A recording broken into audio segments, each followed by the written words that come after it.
আহা বান্দা, আমি তো গোটা সৃষ্টি দিয়ে তোমাকে লালন পালন করছি, তা আমি কি তোমার কাছ থেকে কৃতজ্ঞতা পাই না? এত কিছু দিয়েও আমি তোমার একটা সেজদা পাবো না?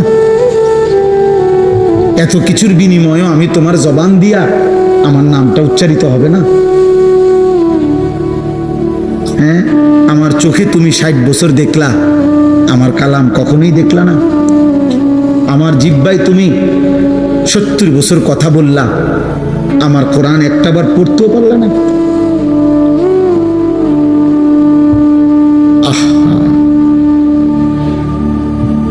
আল্লাহ তাআলা আমাদেরকে বিবেক দান করেন।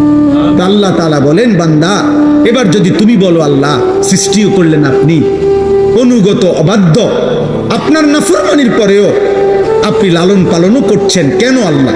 আল্লাহ বলেন, আর